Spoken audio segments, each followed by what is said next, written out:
সুন্নতের অবমাননাকারী, শুধু সুন্নতের অবমাননাকারী নয়, বরং আল্লাহ এবং আল্লাহ রসুলের শত্রু। নাম হলো নরদম শাকিব খান। সিনেমা করতেছো করো, কারণ আমাদের মুখের কথায় তোমার সিনেমা তুমি বন্ধ করবে না। আমরা প্রতিবাদ করলেও তোমার সিনেমা বন্ধ হবে না, তুমি সিনেমা করতেছো করো। কিন্তু সিনেমার ভিতরে এই রাসূলুল্লাহর সুন্নত, বিশ্বনবী সবচেয়ে বেশি পছন্দ করতেন পোশাকের মধ্যে তিনি পাগড়ি পরা।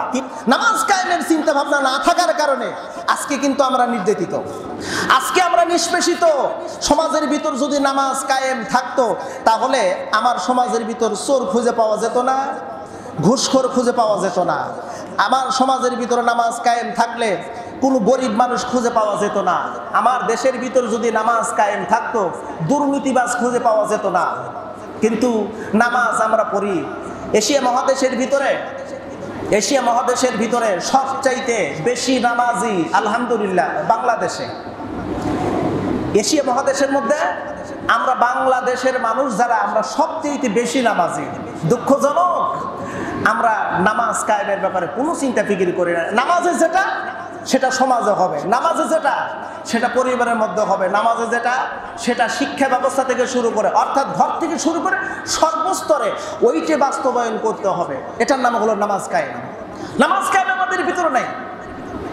আল্লাহ পাক রব্বুল আলামিন বলেন, ওরা নামাজ কায়েম করে না, যার কারণে ওদের উপরে নির্যাতন। নামাজ কায়েম যদি থাকতো, আজকে সুন্নতকে নিয়ে কেউ অবহেলা অবজ্ঞা করতো না। গত 3 দিন আগের একটা ঘটনা দেখে অবাক হয়ে গেছি।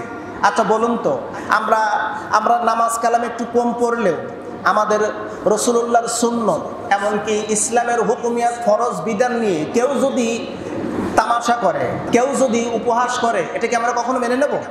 কথা বলেন নাকি? এটা কি কেউ আমরা মেনে নেব? কেউ মেনে নেব না। হজ নিয়ে, নামাজ নিয়ে, এক কথা সুন্নত নিয়ে কেউ যদি অবমাননা করে কোনো কথা বলে বা কোনো কাজ যদি করে, এটা কিন্তু আমরা মেনে নেব না। এই যে আমার মাথায় আছে পাগড়ি পরা হলো পোশাকের সুন্নত। এটা কিসের সুন্নত? এটা কিন্তু পোশাকের সুন্নত, এটা নামাজের সুন্নত না। এটা পাগড়িটা হলো পোশাকের সুন্নত। এখন এই সুন্নত শুধু সুন্নত নয়, নবী করিম সাল্লাল্লাহু আলাইহি ওয়াসাল্লাম নিজে পাগড়ি পরেছেন, সাহাবায়ে কেরামদেরকে বলেছেন তোমরা পাগড়ি পরো। এমনকি পাগড়ি পরে রাসূলুল্লাহ ঘুমাইয়েছেন, এমনও হাদিস পাওয়া যায়। এই পাগড়িটাকে নিয়ে যদি কেউ উপহাস করে, এটা কিন্তু আমরা মেনে নিতে পারবো না, আমরা মানতে পারবো না। রিসেন্টলি আজ 3 দিন হলো যে বিষয়টি নিয়ে আজ টল হচ্ছে, সামাজিক গণযোগাযোগ মাধ্যমে যেটা টল হচ্ছে, বিভিন্ন সংবাদ মাধ্যমে খবরটি ছড়ানো হচ্ছে, প্রচার করা হচ্ছে। আমার বাংলাদেশের একজন ব্যক্তি, তার নাম আপনারা সকলেই জানেন, ছোট বড় আবাল বৃদ্ধ বনিতা, বিশেষ করে মুরব্বী মানুষে বেশি জানার কথা আমার জানা মতে। আমার দেশের একজন নরধম ব্যক্তি, সুন্নতের অবমাননাকারী, শুধু সুন্নতের অবমাননাকারী নয়, বরং আল্লাহ এবং আল্লাহ রসুলের শত্রু। নাম হলো নরদম শাকিব খান। সিনেমা করতেছো করো, কারণ আমাদের মুখের কথায় তোমার সিনেমা তুমি বন্ধ করবে না। আমরা প্রতিবাদ করলেও তোমার সিনেমা বন্ধ হবে না, তুমি সিনেমা করতেছো করো। কিন্তু সিনেমার ভিতরে এই রাসূলুল্লাহর সুন্নত, বিশ্বনবী সবচেয়ে বেশি পছন্দ করতেন পোশাকের মধ্যে তিনি পাগড়ি পরা। কি পরা? জোরে বলুন। পাগড়ি পরা বিশ্বনবী সবচেয়ে বেশি পছন্দ করত। রাসূল বলেছেন, তোমরা যখন পাগড়ি পরবা মনে রাখবা এই জান্নাতি লেবাস তোমার মধ্যে চলে আসলো, কারণ পাগড়িটা হলো জান্নাতের লেবাস। জোরে বলেন একটু সুবহানাল্লাহ। জান্নাতি এইটা লেবাস। তুমি পাগড়ি পরে তুমি সিনেমা করতে চাও, সিনেমাটা তো হারাম, বিলকুল হারাম। যদি কেউ মনে করেন না এটা হালাল আছে কোনো মতো, তাহলে বুঝবেন আপনার ইমান নাই, ইমান নাই। হারাম কাজ করতেছো করো, আমরা বাধা দিয়ে যেহেতু ক্ষান্ত হবে না, কিন্তু বিশ্বনবীর সুন্নতকে নিয়ে তুমি অবমাননা করবা, এটা আমরা তাওহীদি জনতা মেনে নিতে পারবো না, এটা মেনে নিতে পারবো না। আপনারা হয়তো বা ঘটনা জানেন কিনা জানি না, গতকাল থেকে শুরু করে আমার বাংলাদেশের স্বঘোষিত একজন নাস্তিক, আমি নাম বলতে চাই না, নাম বললে অনেকে বেজারও হতে পারে, আমি নাম বলবো না। সে আমার রাসূলুল্লাহকে নিয়ে ব্যঙ্গ করা শুরু করেছে, হজকে নিয়ে ব্যঙ্গ করা শুরু করেছে, হাজরে আসাদ পাথরকে নিয়ে ব্যঙ্গ করা শুরু করেছে। শুধু তাই নয়, আমার বাংলাদেশের ইসলামিক স্কলার যারা আছে, কয়েকজন দুনিয়া থেকে বিদায় হয়ে গেছে, আরো কয়েকজন আছে, বিশেষ করে যারা ওলামায়ে কেরাম, তাদের বিরুদ্ধে নানা প্রকারের কুৎসা রটাচ্ছে। এগুলো কেন, কি জন্য, কেন এগুলো করতেছে? আর যদি খুঁজতে চান, খুঁজলে পাওয়া যাবে এদের মূল উদ্দেশ্যই হলো ইসলামকে উৎখাত করা। নামে মুসলিম, নামের পূর্বে মোহাম্মদ, নামের শেষে হোসাইন, ইসলাম আছে, কিন্তু বাস্তবিক খুঁজে দেখা যাচ্ছে ও মুমিন না, ও মুমিন না। ইমান থেকে সে বিচ্যুতি হয়ে গেছে। ইমান হারানোর অনেকগুলো কারণ আছে। এর মধ্যে একটা কারণ আমি বলে দেই, একটা কারণ শুধু বলবো, সেইটা হলো আল্লাহ এবং আল্লাহ রসুল্লাহর যে বিধান, আল্লাহ এবং আল্লাহর নবীর যে বিধানগুলো, এই বিধানটা না মানা এবং এর বিরুদ্ধচরণ করা, সাথে সাথে সে বেঈমান হয়ে যাবে, বেঈমান হয়ে যাবে। আল্লাহ এবং আল্লাহ রসুলের কথাগুলো যারা বলে তাদের বিরুদ্ধে প্রকাশ্যে দাঁড়ালেই সে বেঈমান হয়ে যাবে, ঈমান হারা হয়ে যাবে, তার ঈমান থাকবে না। মুমিন সাবধান। আল্লাহ রাসূল সাল্লাল্লাহু আলাইহি সাল্লাম বলেন, মুমিনের কত মর্যাদা। কিয়ামতের ময়দানে এক সরিষা পরিমাণ যার ঈমান থাকবে, এক সরিষা, একটা বালুকণাকে, যদিও বলা হচ্ছে সরিষা এখানে না, যাররা বলা হয়েছে, একটা বালুকণাকে ৭০,০০০ টুকরা করার পরে যেই এক টুকরা হবে, ওই এক টুকরাকে বলা হচ্ছে এক জাররা। আর এক জাররা পরিমাণ যদি কারোর ঈমান থাকে, ওই ব্যক্তিটা আল্লাহর কাছে মুমিন হিসেবে থাকবে এবং তাকে আল্লাহ পাক জান্নাত দান করবে। জোরে করে একটু সুবহানাল্লাহ। এখন ঈমান যদি না থাকে বলুন তো আল্লাহ কি জান্নাত দেবে? আর একটা কথা শুনে রাখেন, ঈমান যদি না থাকে, ঈমান যদি চলে যায়, আমরা নামাজ পড়তেছি, এর কিন্তু সওয়াব আছে, আছে না? সওয়াব আছে না? কথা বলেন না, নামাজ পড়লে সওয়াব আছে না? নামাজ পড়লে সওয়াব আছে, যাকাত দিলে সওয়াব আছে, দান করলে সওয়াব আছে, এর অন্যান্য বিধান যদি আমরা পালন করি সওয়াব আছে। এখন ঈমান কি? ঈমান হলো, আমি মাঝে মধ্যে বলি, ঈমান হলো অ্যাকাউন্ট। ঈমান কি? অ্যাকাউন্ট। অ্যাকাউন্ট কি? আমরা তো সবাই ভালো করেই জানি। আমার গ্রামের একজন নিয়ে গেল কোটি টাকা নিয়ে নওগাঁ সোনালী ব্যাংকের ম্যানেজারের কাছে গিয়ে বলতেছে, ম্যানেজার সাহেব, আমি 1 কোটি টাকা অ্যাকাউন্টে রাখতে চাই।